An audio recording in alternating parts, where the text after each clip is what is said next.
এই যে এই পাওয়ার এই ভাগ আছে যেহেতু পাওয়ারগুলো কি হবে মাইনাস, তাহলে n প্লাস টু মাইনাস এই যে এর পাওয়ার নাই মানে কি আছে ওয়ান আছে কিন্তু এখানটায়, এই যে ওয়ানটা মাইনাস হয়ে গেল।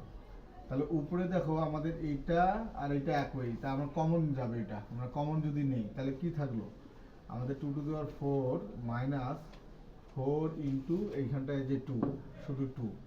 ওকে, আর নিচে দেখো two to the power n plus এই যে দুই থেকে এক বদলে এক, এটা আসে। তো এইখানটায় আমরা এইটা আবার লিখি, একটা লাইন বড় বেশি হয়ে গেল। আচ্ছা, তাহলে টু টু আমাদের চারটা দুই গুণ করলে কত হয়, চারটা দুই গুণ করো, দেখো যে কত হবে 16। দেখো আমরা চারটা দুই গুণ করবো এইভাবে, একটা দুইটা তিনটা চারটা, দুই দুগুণা চার, চার দুগুণা আট, আট দুগুণা 16।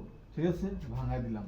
অনেকে চার দুগুণা কিন্তু চার দুগুণা অনেকে আট বলে, এইটা মিস্টেক করে, তা আমি ভাঙাই দিলাম। দেখো চারটা দুই আছে, মাথায় রাখতে হবে চারটা দুই আছে কিন্তু এখানটায়। তাহলে দেখো এক দুই তিন চারটা, চারটা দুই গুণ করলে দুই দুগুণা চার, চার দুগুণা আট, আট দুগুণা 16 কিন্তু আসে। ওকে, আচ্ছা 16, আর এখানে চার দুগুণা এখানে কত হলো 8।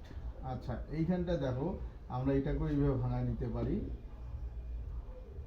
ঠিক আছে, এখন দেখো এই দুটো একই কাটা যায়। তা এখান থেকে আমাদের 16 থেকে 8 বাদ দিলে 8, এখানে নিচে আসলে 2, ফলাফল আসলে কত 4।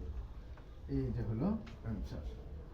ঠিক আছে, তারপরে আসি আমরা এই দ্বিতীয়, খুব ইম্পর্টেন্ট একটা অঙ্ক কিন্তু এটা। হ্যাঁ, তারপরে দেখো এই যে দ্বিতীয় নাম্বার অঙ্কটা, দ্বিতীয় নাম্বার অঙ্কটা হয়েছে দেখো এখানটা আমাদের three two the power m plus one, নিচে আছে দেখো আমরা এই পাওয়ার দুটো কিন্তু গুণ, এই পাওয়ার দুটো হবে গুণ, এখানে থ্রি থাকলো, m এর সাথে গুণ, এর সাথে গুণ, m এর গুণ করলে m স্কয়ার, আর ওয়ান এর সাথে গুণ করলে মাইনাস m, এই যে।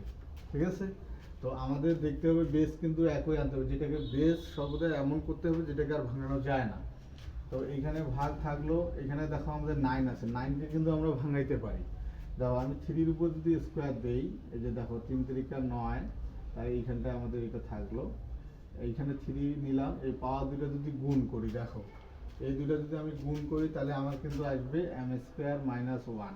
এখন কেমনে আসলো দেখো, আমি তোমাদের বলি যে তুমি যদি m minus one into m plus one নাও, দেখো তুমি যদি মনে করো যে এটা a এটা b, তাহলে a minus B into a minus a plus B, তাহলে a স্কোয়ার মাইনাস কিন্তু বি স্কোয়ার হয়। এটা তুমি ওই সূত্র আলোকে নিতে পারো।